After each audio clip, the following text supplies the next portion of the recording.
तो दोस्तों मैं आपको होस्ट एंड दोस्त लॉजिकल बीइंग। आज हम बात करेंगे एक बहुत ही इंटरेस्टिंग स्टोरी के ऊपर जो कि मैं 1 साल से बना रहा हूँ। हालांकि ये स्टोरी जो है 1 साल से बन चुका था, लेकिन मैं दिखा नहीं पा रहा था कुछ पर्सनल रीजन के कारण। लेकिन जो भी हो, अंत भला तो सब भला। आई होप कि इसका एंड आपको बहुत अच्छा लगेगा। बहुत दिनों मैंने आपको वेट कराया है और मैंने प्रॉमिस भी किया था कि मैं आपको ये स्टोरी जरूर सुनाऊंगा और मैं आज ये वादा आपको पूरा कर रहा हूँ। और दोस्तों स्टोरी में इतने देरी के कारण मैं दिल से माफी चाहता हूँ आप लोगों से, तो प्लीज मुझे माफ कर दीजिएगा। तो बिना किसी देरी किए हम स्टोरी की तरफ बढ़ते हैं। ये जो स्टोरी है दोस्तों एक क्रॉसओवर है जो कि गोकू और अटैक ऑन टाइटन के बीच में। तो ये मैंने स्टोरी तभी सोचा था जब अटैक ऑन टाइटन जब मैंने पूरा देख लिया था, उसके बाद मेरा दिमाग में ये स्टोरी चलने लगा। लेकिन दोस्तों इसके बाद और भी बहुत कुछ चीजें होने वाला है इसके साथ, और आपको ये पूरा स्टोरी देखना है, तभी आपको पता चलेगा कि ये क्यों हो रहा है। दोस्तों अभी हम बात करते हैं कि स्टोरी की तरफ बढ़ते हैं। तो दोस्तों हम देखते हैं कि एक नॉर्मल डे रहता है जहाँ पे गोकू ट्रेनिंग कर रहे होता है, और ये वाला जो गोकू है इविल किंग पिकोलो डेथ के बाद वाला गोकू वर्जन है, जो कि नॉर्मल रेगुलर टाइमलाइन का गोकू है। और यहाँ पे सब कुछ सही होता है। मिस्टर पोपो जो है वो गोकू के साथ ट्रेनिंग कर रहे होते हैं और गोकू का दिल पूरा ट्रेनिंग में जुड़ा हुआ होता है और गोकू बहुत ही खुशी से ट्रेनिंग कर रहा होता है। तभी क्या होता है, मिस्टर पोपो देखते हैं कि मिस्टर पोपो को एक अजीब सा आवाज सुनाई देता है, और मिस्टर पोपो के साथ साथ मिस्टर कामिसामा उनको भी एक अजीब सा आवाज सुनाई देता है। एक सेंस उनको फील होता है, और वो एक इस तरह का सेंस है जो कि उनका होश उड़ा देने वाला था। मिस्टर कामिसामा और मिस्टर पोपो दोनों के दोनों भागते हैं, और कामिसामा पोपो को कहते हैं कि जल्दी भागो अंदर, जल्दी चलो। और ये जो है time chamber, hyperbolic time chamber के अंदर वो भागते हैं। तब ये सब चीज देख के गोकू जो रहता है वो एकदम से शॉक में पड़ जाता है। वो हैरान हो जाता है कि ये कहाँ गए, ये क्या हुआ, उसको कुछ समझ नहीं आया। और गोकू जो है वो बाहर वेट करता रहा, और उसी नेक्स्ट तभी हम देखते हैं कि कुछ टाइम के बाद मिस्टर पोपो और मिस्टर कामिसामा आते हैं और गोकू को दूर से थोड़ा एक हैरान के नजर से उसको देखते हैं। और देखने के बाद गोकू भी उनको देखता है और गोकू थोड़ा सा ऑकवर्ड फील करता है। तब वो गोकू जो है पूछता है कि आप लोगों को क्या हो गया था, आप कहाँ गए थे, इतने हैरान होकर क्यों गए थे, कहाँ पे गए थे। तो कामिसामा और मिस्टर पोपो गोकू को कहते हैं तुम्हें ट्रेनिंग करना बहुत पसंद है बेटा, है ना, और तुम्हें ट्रेनिंग करने के लिए हमें एक स्पेशल जगह पे हम तुमको भेज रहे हैं, तो इसलिए आज से तुम्हारा ट्रेनिंग कुछ नया तरीके से होगा। तो इसी तरह से गोकू को बहला के उसको कहते हैं। लेकिन दोनों के चेहरे पे एक अजीब सा डर और अजीब सा केयरिंग दोनों के चेहरे पे था, लेकिन सबसे ज्यादा वो डरे हुए थे। लेकिन गोकू ट्रेनिंग की बात सुनते ही वो बहुत ज्यादा खुश हो जाता है कि मुझे ट्रेनिंग करने के लिए एक जगह पे भेजा जा रहा है। तो वो गोकू जो है वो बहुत ज्यादा एक्साइटमेंट हो जाता है। तब उसके बाद हम देखते हैं कि मिस्टर पोपो और मिस्टर कामिसामा गोकू को टाइम चेंबर के अंदर ले जाते हैं। ये जो टाइम चेंबर है हाइपरबोलिक टाइम चेंबर नहीं है, ये है पेंडुलम टाइम चेंबर के अंदर ले जाते हैं, जहाँ पे दूसरे यूनिवर्स या फिर दूसरे टाइमलाइन पे या फिर दूसरे टाइम फ्रेम में जाया जा सकता है। जो वहां पे जैसे ही कदम रखता है और मिस्टर पोपो जो है थोड़ा सा डरे हुए आवाज में उसको कहते हैं कि अच्छे से ट्रेनिंग करना। तभी जो है गोकू जो है वो टेलीपोर्ट हो जाता है, और टेलीपोर्ट होके सीधा हम देखते हैं कि एक बहुत बड़े दीवार के पास, दीवार की ऊपर सतह में हम देखते हैं कि गोकू जो है वो सोया हुआ रहता है। और एक उसी टेलीपोर्टेशन के आफ्टर इफेक्ट के कारण वहां पे खड़े हुए एक गार्ड जो है वो आता है और देखता है एक स्पार्क कहाँ से आया, इतना बड़ा स्पार्क कहाँ से आता है। और वो जैसे ही उसके पास पहुंचता है तब वो देखता है कि वहां पे एक बच्चा सोया हुआ रहता है। तभी वो तुरंत ही पूरी तरह से अपनी टीम को इन्फॉर्म करता है, और जैसे ही इन्फॉर्म होता है तब बहुत सारे कुछ गार्ड्स हैं वो तुरंत आते हैं, और आने के बाद उसको देखते हैं और वो बस में बात करते हैं कि ये बच्चा कहाँ से आया, और इसका पूंछ क्यों है। और कोई ये कहता है कि इसके चेहरे पे इतना ज्यादा चमक कैसा है। ज्यादातर वो लोग जो है वो उसके चमक के ऊपर बात करते हैं, और उसका जो एक मासूमियत चेहरा है और उसके चेहरे पे जो ग्लो जो है वो ग्लो को देखकर वो लोग सारे के सारे इम्प्रेस्ड हो रहे थे। तभी उनमें से एक कहता है कि जल्दी ले चलो उसको, हमें उसको एक सेफ जगह पे रखना है। फिर यहाँ पे हम देखते हैं कि रात का समय होता है, गोकू वहाँ पे सोया हुआ हम देखते हैं। तब हम देखते हैं कि गोकू को एक बहुत अच्छा सपना होता है। उस सपने में क्या होता है कि वो एक बहुत स्वादिष्ट तरीके का मिठाई खा रहा होता है, और ये जो मिठाई है वो इस तरह का मिठाई जो है वो आज तक नहीं खाया कभी भी। तभी क्या होता है, उसी सपने में ही एक बहुत ही तेज लाइट आता है, तेज रोशन आता है, और उसमें उस रोशन से एक आवाज आता है, और उस आवाज में उसको कहा जाता है कि सन गोकू आगे की ट्रेनिंग के लिए तैयार हो जाओ बेटे, आगे की ट्रेनिंग के लिए तैयार हो जाओ। जैसे ये आवाज होता है तो कुछ टाइम बाद उसका नींद जो है वो खुल जाता है, और वो उठ के चारों तरफ देखता है कि मैं कहाँ हूँ, और वो विंडो की तरफ झांकता है और चारों तरफ देखता है कि ये जो है एक बहुत बड़ा दीवार है, उसके अंदर बहुत सारे घर है। वो सीधा क्या करता है, उस विंडो से वो एक छलांग लगाता है, सीधा दीवार की तरफ चला जाता है। फिर हम देखते हैं कि गोकू जो है एक जगह पे पहुंचता है जहाँ पे एक सोल्जर है, जहाँ पे एक सोल्जर बैठ के चांद की तरफ देखता रहता है, चांद की तरफ देखता है और सोचता रहता है। और वो कौन होता है, वो जो रहता है वो हमारा कोनी रहता है। और फिर हम देखते हैं कि वो उसका मेमोरीज में हम देखते हैं कि कोनी जो है वो अपना पास्ट टाइम को याद कर रहा होता है, उसके पिताजी के साथ इंटरेक्शन कर रहा होता है। तो उसमें ये होता है कि कोनी जो है एक बुक पढ़ रहा होता है और उसी बुक में कोनी पूछता है कि क्या ये किताब में जो लिखा है क्या ये सच है पापा? क्या मतलब दूसरे दुनिया में भी लोग हैं? क्या दूसरा दुनिया नाम का भी कोई चीज ऐसा होता है? कोनी ये पूछता है। फिर कोनी के पिताजी उसको रिप्लाई देते हैं कि हाँ जरूर होता है बेटे। कोनी जो रहता है ये आंसर सुन के बहुत ज्यादा एक्साइटमेंट हो जाता है और तभी क्या होता है, कोनी और भी ज्यादा क्वेश्चंस पूछने लगता है, जैसे कि तो क्या मतलब दूसरे दुनिया के लोग मुझसे मिलने आएंगे? मैं कभी दूसरे दुनिया के लोगों से मिल पाऊंगा? और वो दिखते कैसे होंगे? तब कोनी के पिताजी जो है वो उसको उठा के बहुत ही जोर से प्यार से कहते हैं कि हाँ हाँ जरूर, क्यों नहीं आएंगे। और उसको कहते हैं कि एक दिन मेरे शेर को एक बहुत बड़ा महान व्यक्ति मिलने आएगा दूसरी दुनिया से, है ना। और सबसे पहली बात, इस दुनिया में आते ही सबसे पहले मेरे बेटे से ही वो दोस्ती करेगा। तो ये सुन के ही कोनी जो है बहुत ज्यादा खुश हो जाता है और ये हम देखते हैं कि ये जो है वो कोनी सोच रहा होता है। तो इसी सोच के कारण कोनी जो है बहुत ज्यादा इमोशनल हो जाता है। उसके पिताजी की मेमोरीज और ये सारी बातें सुन के कोनी जो है बहुत ज्यादा इमोशनल हो जाता है। तभी एक पीछे से आवाज आता है कि हे मिस्टर, ये कौन सी जगह है? क्या तुम बता सकते हो ये कौन सी जगह है? कोनी पीछे मुड़ के देखता है और बोलता है हाँ ये कौन है? और मन में सोचता है कि ये बच्चा कौन है?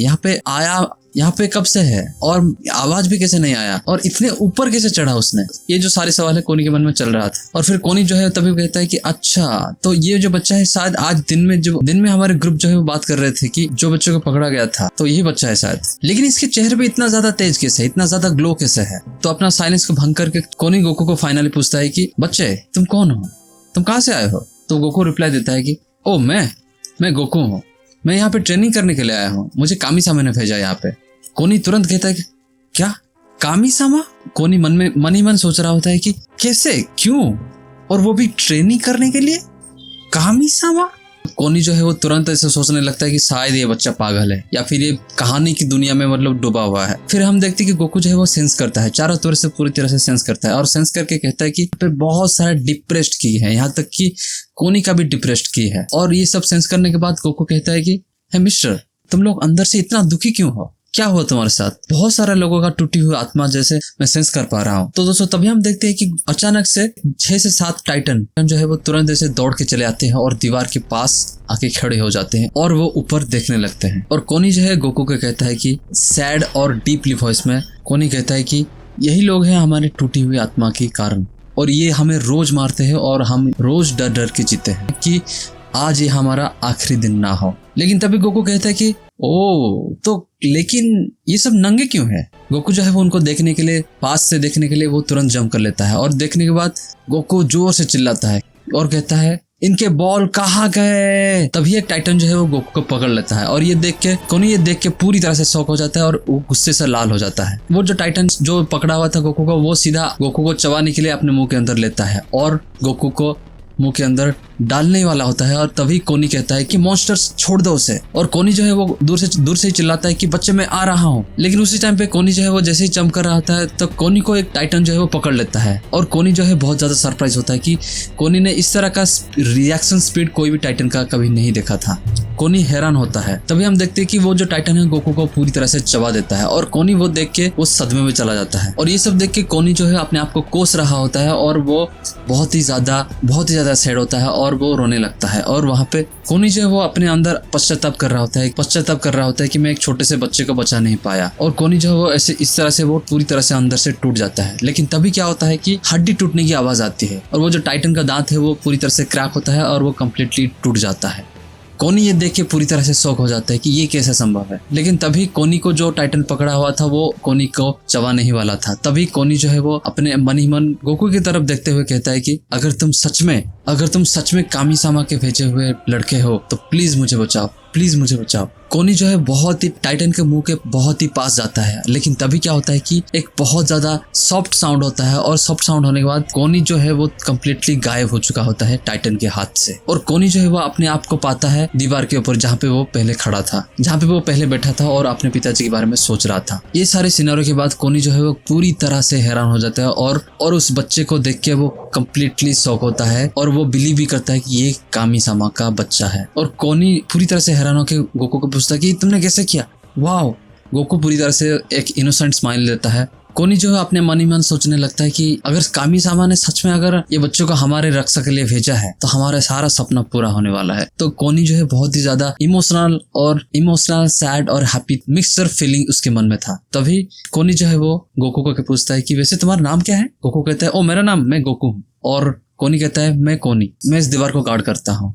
और कोनी थोड़ा सा आगे बोलता है कि आज से हम बहुत ही अच्छे दोस्त हैं, है ना। गोकू के चेहरे पे एक बहुत ही प्यारा सा स्माइल होता है। तो ये सब की बात कोनी जो है वो अपने पिताजी को याद करता है और वो कहता है कि पिताजी आपका बात सच हो गया। और फिर हम देखते हैं कि गोकू और कोनी जो है वो जाते हैं। उसी रात में वो कोनी के कमरे में रहता है गोकू। अगले समय में हम देखते हैं कि गोकू और कोनी जो है वो बाजार की तरफ घूम रहे होते हैं और बाजार में वो गोकू जो है वो सारे चीजों को देखता है और गोकू मन ही मन सोचता है कि मुझे बहुत ज्यादा भूख लग रहा है तो मैं क्या खाऊंगा। तब कुछ गार्डियंस आते हैं और गार्डियन आके कोनी को कहते हैं कि ये जो बच्चा है उसको जल्दी कोर्ट में पेश किया जाए। और कोनी गोकू को कहता है कि हमें कोर्ट की तरफ जल्दी चलना चाहिए। तो गोकू कहता है कि कोर्ट का मतलब क्या है। कोनी कहता है कि जल्दी चलो, हमें चलना चाहिए। तब हम नेक्स्ट सीन में देखते हैं कि गोकू जो है वो कोनी के साथ कोर्ट में खड़ा हुआ होता है। तब हम देखते हैं कि बहुत सारे लोग कोर्ट में आते हैं, जज भी आते हैं और सारे लोग गोकू को घूर रहे होते हैं।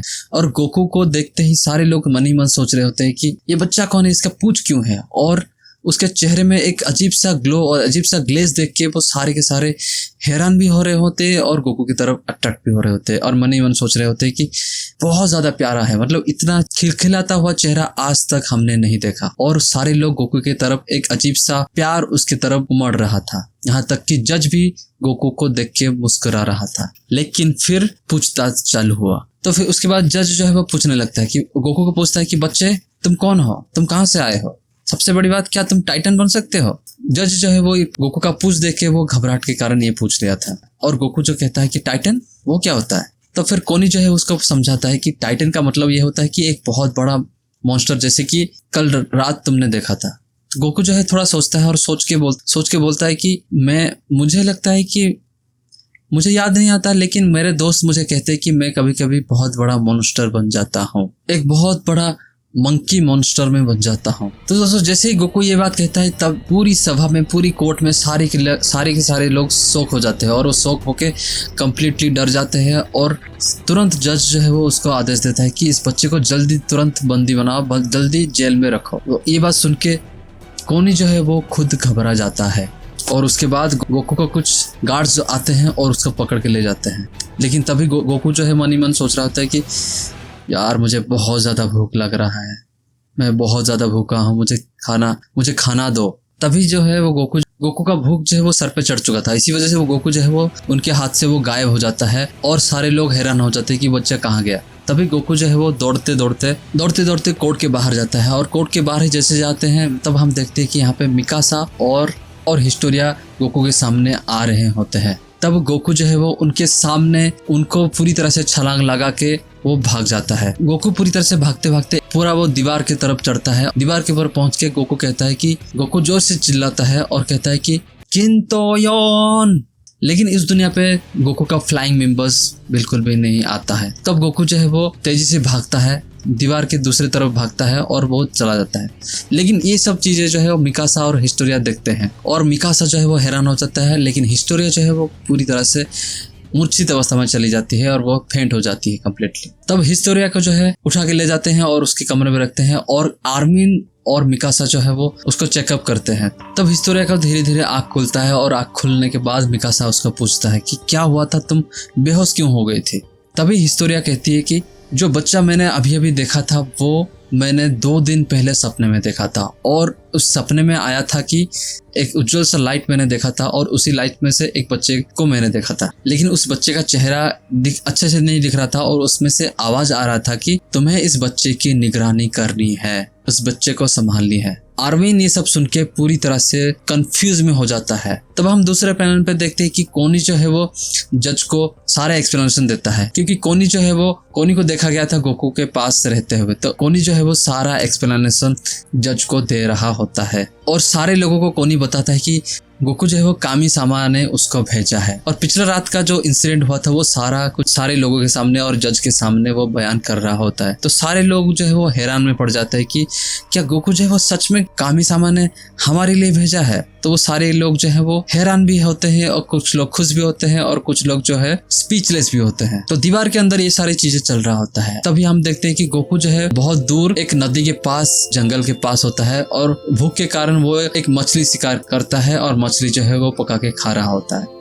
गोकू बहुत खुशी होता है, बहुत खुशी से वो मछली खा रहा होता है और उसके बाद वो उसको प्यास के कारण वो पानी पी रहा होता है। लेकिन तभी क्या होता है, एक हैरान कर देने वाली, दिमाग घुमा देने वाली चीज जो है वो गोकू देखता है। गोकू जो है वो लिटरली देखता है कि कई सारे कटे हुए लोगों का सर, हाथ, पैर, किसी का आधा शरीर, किसी का आधा पैर, किसी का हाथ, ये सब देखते ही पूरी तरह से डर जाता है। गोकू जो है उसको बहुत ज्यादा शौक लगता है।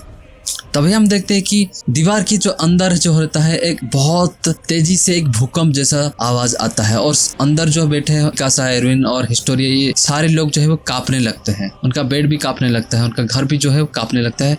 अंदर दीवार के अंदर जितने भी सारे घर था वो सारे के सारे कांपने लगते हैं, ट्रेम्बलिंग होने लगते हैं। तभी हम देखते हैं कि एरविन, हिस्टोरिया और मिकासा, ये तीनों के तीनों रूम के बाहर दौड़ते दौड़ते जाते हैं और लेकिन तभी रूम जैसे ही गेट खोलते हैं एक सोल्जर आता है और वहीं से चिल्लाता है कि कैप्टन एरविन, बाहर 2 मंकी टाइटन और 4 आर्मर टाइटन खड़े हैं और जो मंकी टाइटन, दोनों के दोनों मंकी टाइटन जो है बहुत सारे पत्थर को क्रश करके हमारे दीवार की तरफ फेंक रहा है बहुत तेजी से, इसकी वजह से भूकंप हो रहा है। तो ये जैसे ही बात ये लोग तीनों के तीनों सुनते हैं वो पूरे के पूरे सुन पड़ जाते हैं और उसके बाद कैप्टन एरविन जो रहते हैं वो बहुत ज्यादा टाइम को वेस्ट न करके वो अपने सबसे बेस्ट फाइटर को बुलाते हैं और गैदरिंग करते हैं। और गैदरिंग करते ही वो कैप्टन एरविन जो है अपने फाइटर को तरफ देखते हैं और उससे पहले वो दीवार के ऊपर देख के पूरा सिचुएशन को, वो कौन कौन टाइटन है वो जाके दीवार के ऊपर खड़े होकर वो देखते हैं और सोचते हैं कि जो मंकी टाइटन को जो देखते हैं वो सोचते हैं कि क्या ये वही बच्चा है जो कि बोला था कि ये मंकी टाइटन है, कि मैं मंकी मॉन्स्टर बन सकता हूँ, क्या ये बच्चा वही है? लेकिन ये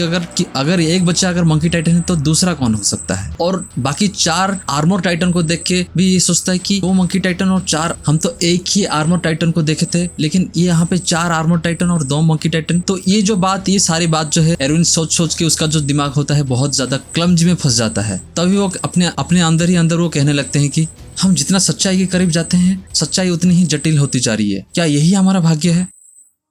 अगर यही है तो सोल्जर्स तैयार हो जाओ पूरे ताकत के साथ। तो दोस्तों ये जो मोमेंट रहता है ये वही मोमेंट रहता है जहाँ पे एरविन और कमांडर एरविन और कैप्टन लेवी जो है उनके बनाए गए प्लान के बाद जो स्पीच दिया गया था वही स्पीच यहाँ पे चलता है। अपने सोल्जर्स को वो मोटिवेट करने के लिए ये वही स्पीच वहाँ पे देते हैं और जैसे ही स्पीच खत्म होता है सारे सोल्जर्स जो है उनके खून में एक अजीब सी उबाल आती है और सारे के सारे रेज मोड में चले जाते हैं। तो उसके बाद जो है कमांडर एरविन जो है वो सबसे पहले घुड़सवारी कर रहे होते हैं और अपना फाइनल स्पीच देते हैं कि आगे बढ़ो पूरे हृदय के साथ। और दोस्तों इसके बाद जो रहता है सिपाही सारे पूरे रेज मोड में आके मंकी टाइटन की तरफ अटैक करने लगते हैं और उसके बाद दीवार के अंदर जो जितने भी लोग रहते हैं वो उनको पता रहता है कि उनको एक अजीब सी सेंस होती है कि कुछ ना कुछ बड़ा होने वाला है। तो इसी वजह से कोई सारे लोग जो रहते हैं उनको उल्टियाँ आने शुरू होता है डर के मारे और कुछ लोग जो है बेहोश होने लगते हैं। उनके अंदर जो रहने वाले जनसाधारण है वो पूरे के पूरे डर जाते हैं, डर के पूरे पिघलने लगते हैं। फिर इसके बाद जो रहते हैं वो सारे के सारे सोल्जर्स जैसे ही आगे बढ़ रहे होते हैं मंकी टाइटन दूर से देखता है। मंकी टाइटन दूर से देखने के बाद इविल स्माइल देता है और एक स्माइल के बाद वो कहता है कि आ जाओ मेरे हाथों चटनी बनने के लिए, कम अकल सिपाही हो। फिर इसके बाद मंकी टाइटन जो है वो उसके हाथ में जो पत्थर रहता है वो उसको क्रश करके बहुत ही स्पीड से, जो रेगुलर जो मंकी टाइटन से 2 गुना स्पीड से ज्यादा ये पत्थर जो है फेंका जाता है। और जैसे ही पत्थर जो आने लगता है तब सारे सिपाही मन ही मन सोचने लगते हैं कि यही हमारा आखिरी समय है। और कई सारे सिपाही जो है सोच के ही पूरी तरह से उनका आशा जो है कम्प्लीटली भंग हो चुका होता है और उनको कुछ दिखाई नहीं दे रहा होता है। और साथ ही साथ अंदर रहे सिविलियन जितने भी रहते हैं वो भी सारे के सारे डर के मारे बहुत ज्यादा सुन पड़ जाते हैं। लेकिन तभी ये सब होने के बाद पत्थर जो है बहुत ही क्लोज आने लगता है, सारे सोल्जर्स को लगने ही वाले होते हैं। लेकिन तभी क्या होता है ये बहुत बड़ा एक धूल का छोटा सा बादल रहता है और वो बहुत ही तेजी से सोल्जर्स की तरफ आने लगता है। लेकिन इसी सब के बीच में और दीवार के ऊपर खड़े हुए जितने भी सोल्जर्स है वो उनको पता नहीं लगता कि ये जो उतना सारा धूल का बादल कौन ला रहा है और कौन इतने तेजी से उनके सोल्जर्स की तरफ अप्रोच हो रहा है इतने स्पीड से, उनको कुछ पता नहीं लग रहा है। लेकिन तभी क्या होता है कि सारे पत्थर जितने भी है सारे सोल्जर्स के पास लगने ही वाले होते हैं। लेकिन तभी उसी धूल में से एक आवाज आता है, जांग कैन पो।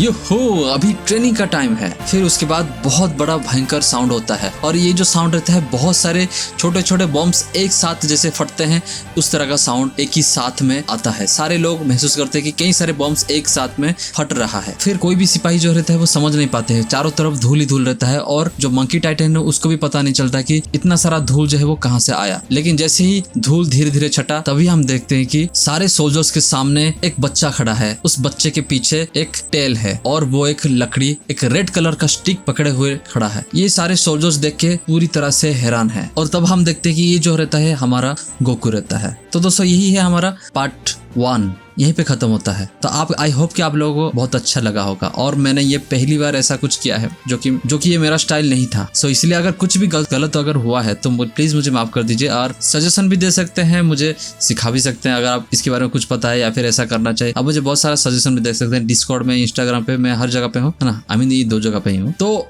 आई होप कि वीडियो अगर आपको अच्छा लगा है तो प्लीज उससे शेयर कीजिए। मैं कोई भी वीडियो को मैं नहीं बोलता हूँ कि भाई इसे शेयर करो, लेकिन इसको मैं कहता हूँ कि प्लीज आपको शेयर करना है, सब्सक्राइब भी करना है ताकि रीच बहुत ज्यादा बढ़े। तो इससे हमें चैनल को सपोर्ट होगा और अगर आप लोग का सपोर्ट होगा तो इसका बहुत जल्दी नेक्स्ट पार्ट में बहुत जल्दी लाऊंगा। बहुत जल्दी मतलब 1 महीने के अंदर मैं लाऊंगा, है ना। अगर आपका सपोर्ट और भी ज्यादा तगड़ा होगा ना तो इसका मैं पार्ट 2 2-3 वीक में ला सकता हूँ। लेकिन मुझे इसका रिस्पॉन्स देखना है, आपको कैसा लगता है। तो आई होप कि ये वीडियो आपको अच्छा लगा होगा। मैं मिलता हूँ पार्ट 2 में। तो आरिगातो गोजाइमासु, बाय बाय।